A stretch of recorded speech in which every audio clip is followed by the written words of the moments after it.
Hello friends, welcome to PK song English classes. PK song English class में आपका बहुत बहुत स्वागत है। तो डियर स्टूडेंट्स, आज हम पढ़ाने वाले हैं आपको जो है कि टेंस, बिल्कुल बेसिक से, बिल्कुल जो है कि एकदम बेस से। जहाँ तक आपको अभी तक टेंस समझ में नहीं आया होगा तो मेरा ट्रस्ट कीजिए, ये वीडियो को पूरा देखिए, आपको टेंस समझ में आ जाएगा। तो सबसे पहले हम चर्चा कर लेते हैं कि टेंस कहते किसको है। तो इसका परिभाषा है कि क्रिया के रूप में परिवर्तन को काल कहते हैं। ठीक है, सुनिएगा, क्रिया के रूप में परिवर्तन को काल कहते हैं। यानी क्रिया के रूप में परिवर्तन होता रहता है और काल बदलते रहते हैं। जैसे यहाँ पर देखिए, यहाँ पर वह जा रहा है, यहाँ पर देखिए तो यहाँ पर है लगा हुआ है तो प्रेजेंट है। यहाँ पर वह जा रहा था, यहाँ था लगा हुआ है तो पास्ट है। उसके बाद वह जाता रहेगा तो देखिए गा लगा हुआ है तो फ्यूचर है। मतलब क्रिया में ना तो सब्जेक्ट बदला है और ना तो क्रिया बदला है, अगर बदला है तो उसका रूप। तो इसीलिए कहते हैं कि क्रिया के रूप में परिवर्तन को काल कहते हैं। यानी कि अंग्रेजी में कहते हैं the change in the form of the verb is called tense. ठीक है, तो सर टेंस कितने प्रकार के होते हैं, तो हम थोड़ा आप चलते हैं डिटेल्स में, एक एक करके आपको पढ़ाएंगे टेंस के वो हर फार्मूला, रूल, पहचान, हर चीज़। तो हम टेंस को डिवाइड कर लेते हैं। पहले टेंस को मेनली जो है कि 3 भागों में बांटा गया है। प्रेजेंट टेंस, दूसरा में है आपको पास्ट टेंस और तीसरा में है आपको फ्यूचर टेंस। फ्यूचर टेंस, यहीं पर आप एक चीज समझ लीजिए, प्रेजेंट टेंस के पहचान है कि इसके क्रिया के अंत में है, हो, हैं इत्यादि लगा रहता है। पास्ट टेंस के पहचान है कि क्रिया के अंत में था, थे, थी, या, ए, है ना, ई इत्यादि लगा रहता है। ठीक है। फ्यूचर टेंस के पहचान है कि जब भी अगर कोई वाक्य फ्यूचर टेंस के नियम पर बनेंगे तो उसमें लगा रहेगा गा, गे और गी। ठीक है, तो ये आपका प्रेजेंट टेंस के पहचान है। राम बाजार जा रहा है, यहां पर देख लीजिए जैसे रहेगा राम बाजार जा रहा है, तो आप यहाँ है देख लेंगे तो समझ जाएंगे कि ये प्रेजेंट टेंस में है। कौन नाम है? प्रेजेंट टेंस में। यहाँ पर है कि वह खेल रहा था, तो था देखिएगा तो आपको समझ में आ जाएगा कि ये पास्ट टेंस में। और यहाँ पर देखिए कि वह खेलता रहेगा, अगर गा गेगी रहेगा तो समझ जाइएगा को फ्यूचर टेंस में। तो यहाँ पर टेंस कितने प्रकार के होते हैं? 3 प्रकार के, प्रेजेंट टेंस, पास्ट टेंस और फ्यूचर टेंस। ठीक है, यहाँ तक तो आपको कोई प्रॉब्लम नहीं है। अब क्या करते हैं ना कि अब हमें तीनों में से पहला को लेते हैं। किसको? प्रेजेंट टेंस को। किसको लेते हैं? प्रेजेंट टेंस को। तो यहाँ पर हम हेडिंग मार देते हैं कि हम लोग अब पढ़ने वाले हैं प्रेजेंट टेंस। तो सर प्रेजेंट टेंस किसे कहते हैं? तो जिस टेंस के सहायता से वर्तमान में होने वाली घटनाओं को, क्रियाओं को व्यक्त किया जाता है उसे हम प्रेजेंट टेंस कहते हैं। पहचान क्या है? तो हिंदी वाक्य के क्रिया के अंत में हमेशा है लगा रहेगा, ये इसका सबसे मेन पहचान है। यह होते कितने प्रकार के हैं? तो प्रेजेंट में भी क्रिया जो है कि 4 प्रकार की होती है। क्रिया 4 प्रकार की होती है, जो 4 अलग अलग नियमों पर हम इसको अनुवाद करते हैं। तो सबसे पहला क्या है? Simple present tense. Simple present tense. अब देखिए यहां बात क्या है, सिंपल प्रेजेंट टेंस के बहुत जगह जो है कि प्रेजेंट इंडेफिनिट टेंस के भी नाम से जाना जाता है। तो इसलिए आप इसका मन में टेंशन नहीं रखिएगा कि सर सिंपल प्रेजेंट लिखवा दिए हैं और हम तो प्रेजेंट इंडेफिनिट पढ़े हुए हैं, दोनों एकदम सेम है। ठीक। दूसरा है आपका प्रेजेंट कंटीन्यूअस टेंस। ठीक। तीसरा है, इसको हम जो है कि प्रोग्रेसिव टेंस के नाम से भी, इम्परफेक्ट टेंस के नाम से भी जानते हैं। प्रेजेंट प्रोग्रेसिव टेंस कुछ लोग पढ़ाते हैं, कुछ लोग पढ़ाते हैं प्रेजेंट जो है कि आपको इम्परफेक्ट टेंस। तो आप तीनों में से किसी को मान सकते हैं। उसके बाद है present perfect tense, present perfect tense. ठीक, उसके बाद चौथा में जो आता है उसका नाम है प्रेजेंट परफेक्ट कंटिन्यूअस टेंस। ठीक है, तो ये चारों के बारे में हम पहले बता देते हैं, उसके बाद हम डिस्कस करेंगे जो है कि एक करके सिंपल के बारे में। सिंपल प्रेजेंट टेंस का प्रयोग कहाँ होता है, कब होता है और क्यों होता है। ठीक है, तो कहा गया है कि वर्तमान में किसी व्यक्ति के आदत को बताने के लिए या विश्वव्यापी सच्चाई को व्यक्त करने के लिए हम सिंपल प्रेजेंट टेंस का प्रयोग करते हैं। ऐसे टेंस का प्रयोग हम कब करते हैं, जब जिस हिंदी वाक्य के क्रिया के अंत में ता है, ती है, ते हैं इत्यादि लगा होता है, तो ऐसे वाक्यों का अंग्रेजी अनुवाद करने के लिए हम सिंपल प्रेजेंट टेंस का प्रयोग करते हैं। और दूसरा सबसे इंपॉर्टेंट है कि इसका प्रयोग हम जो है दो स्थिति में करते हैं। नंबर एक, किसी सजीव को आदत के बताने के लिए, और नंबर दो, विश्वव्यापी सच्चाई को व्यक्त करने के लिए। ठीक है, तो अब आ जाएगा यहाँ पर कि सर आदत किसे कहते हैं। तो वह क्रिया जो किसी व्यक्ति द्वारा एक बार नहीं जबकि बार बार किया जाता है तो उसे हम आदत कहते हैं, और इसीलिए इसको व्यक्त करने के लिए सिंपल प्रेजेंट टेंस की प्रयोग किया जाता है। जैसे राम स्कूल जाता है तो एक दिन तो नहीं जाता होगा, बार बार जाता होगा, है ना। वह आम खाता है तो दर्शा रहा है कि एक क्रिया एक बार नहीं, वो व्यक्ति द्वारा आम खाने की क्रिया बहुत बार होता है। ठीक, वह बाजार जाता है मतलब कि वह क्रिया बार बार उस व्यक्ति द्वारा संपन्न हो रही है।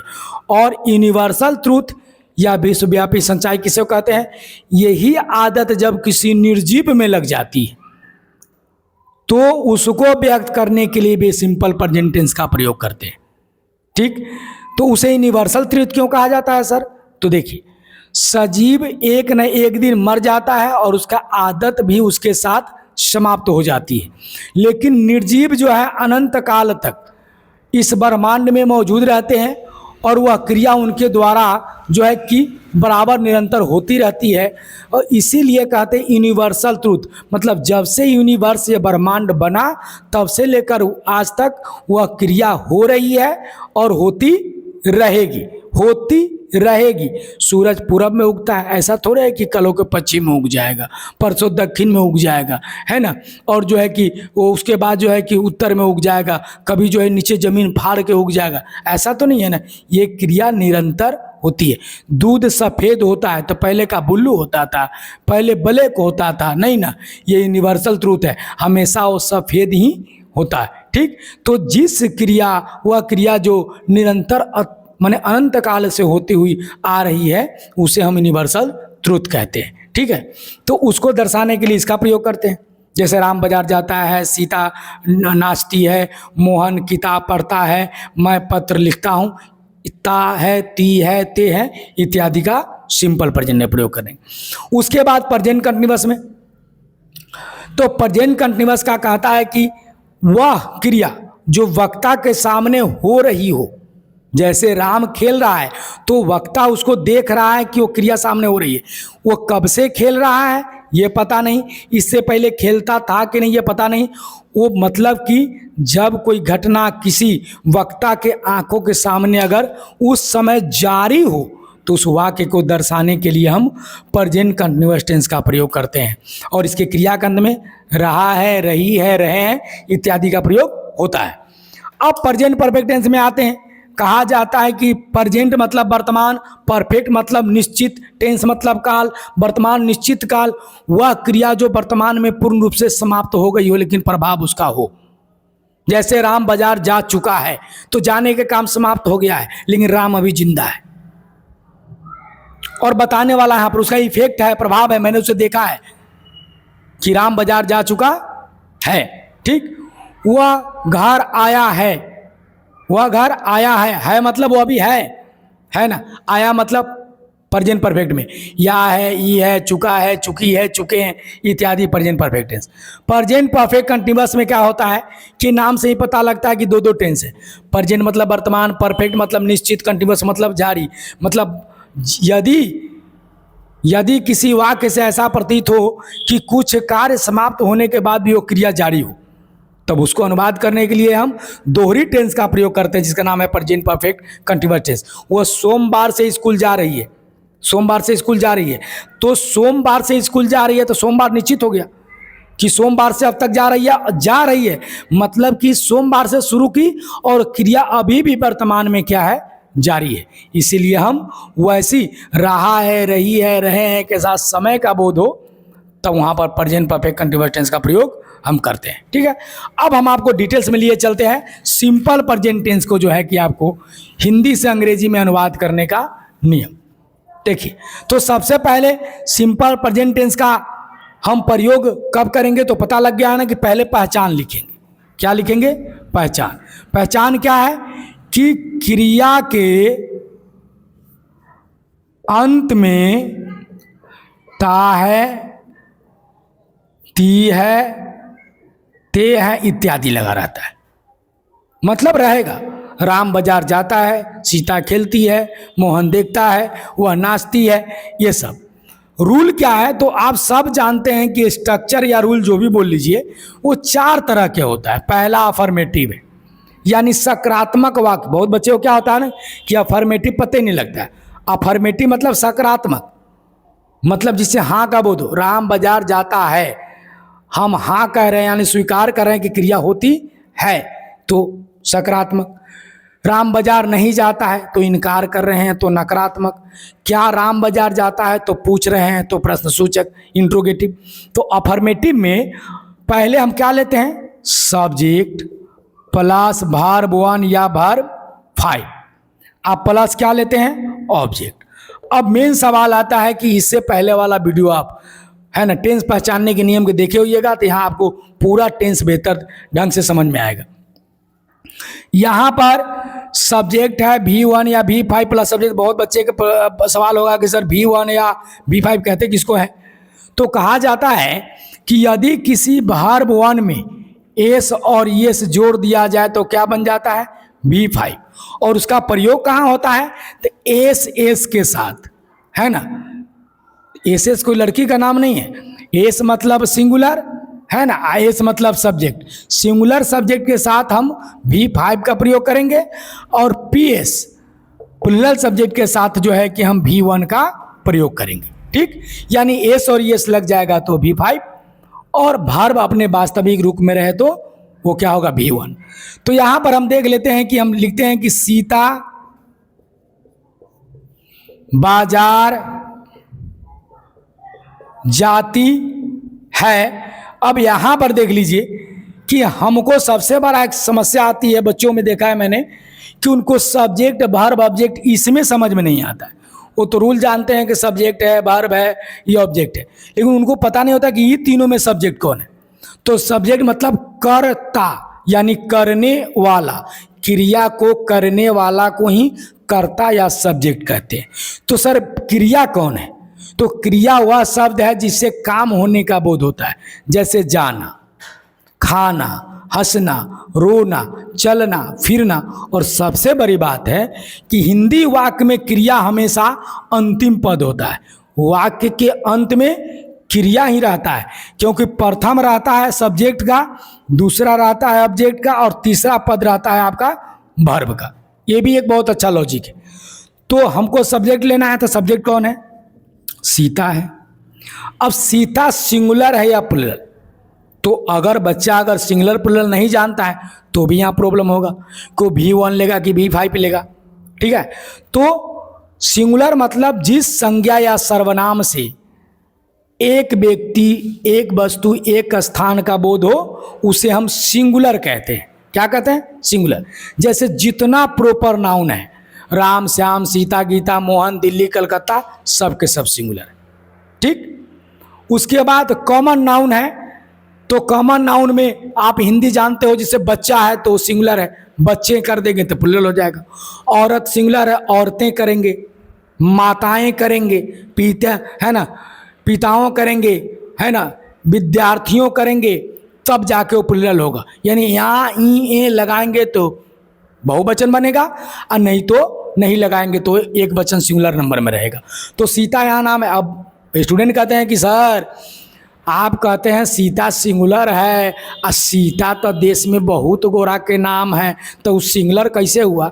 अरे भाई इस सिंगुलर है, मान लो कि तुम्हारा शादी हो गया, ठीक है, और तुम्हारे जो है पत्नी के नाम सीता है, तो तू कहा जाकर कोनो दूसरा का बिदागरी करवा लेगा, कोनो सीता वाला के दरवाजे पर चल जाएगा, कहेगा कि भैया हमारा पत्नी के जाने दीजिए? नहीं ना भाई, वो सीता नाम सही है, लेकिन फेसवा का स्ट्रक्चरवा जो होगा ना, वो तुम्हारे वाली सीता को अन्य सीता से अलग होगा, वरना का तो पूरे दुनिया का सीता की बिदागरी करवा लाएगा। नहीं जी, तो इसलिए प्रॉपर नाउन है ना, भले एक नाम 100 लोगों का हो, लेकिन बनावट जो है कि सबका भिन्न भिन्न होता है, ठीक है। इसीलिए सीता सिंगुलर है, तो हम क्या करेंगे, वर्ब जो है कि जाना का क्या होता है, गो होता है, तो गो का B5 क्या होगा, तो गोज हो जाएगा। तो क्यों सर खाली यस नहीं लगेगा? तो नहीं, अगर लास्ट में वोवेल है तो उसमें हम क्या करेंगे, यस जोड़ेंगे, लास्ट में कॉन्सोनेंट है तो खाली यस जोड़ देंगे, तो सीता गोज, ठीक है ना।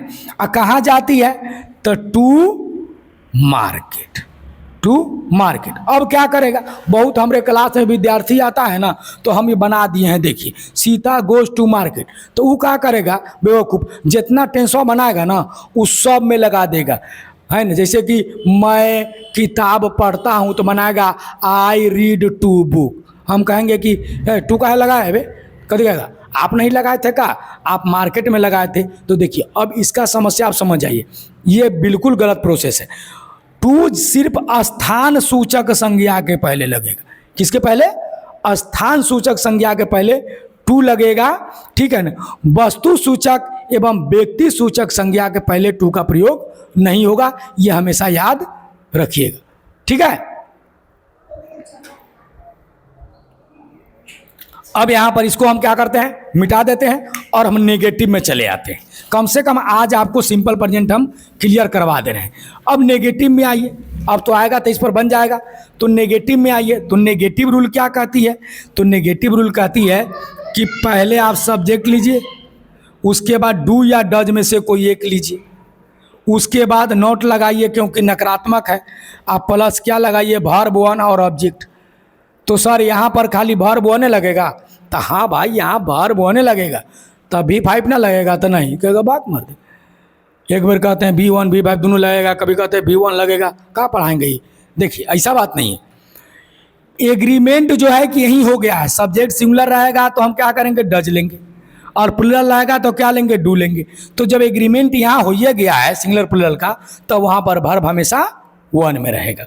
तो अब चलिए वो सेंटेंस बनाकर देख लेते हैं। वह स्कूल नहीं जाता है। अब देखिए यहाँ पर है कि वह स्कूल नहीं जाता है, तो पहले कह रहा सब्जेक्ट लेने के लिए, तो वह है तो क्या लेंगे, ही। उसके बाद डू डज में से कोई एक कह रहा लेने के लिए, तो ही सिंगुलर है तो क्या करेंगे, डज। अब वही में कुछ लिखवा क्या कहेगा कि ही सिंगुलर है, हमको कैसा पता लगेगा? तो देखिए हम यहाँ को लिस्ट बना दे रहे हैं, इसको नोट कर लीजिए, प्रोनाउन का सारा लिस्ट। यहाँ आई है ना, तो प्लूरल सिंगुलर दोनों रहता है, प्रेजेंट में रहेगा तो सिंगुलर प्लूरल, और पास्ट में जाएगा तो वाज लेगा। वी हमेशा प्लूरल रहेगा, यू हमेशा जो है कि प्लूरल रहेगा, ही और सी, ईट, ये तीनों के तीनों क्या है, सिंगुलर है, और दे क्या है बोलो तो प्लूरल है।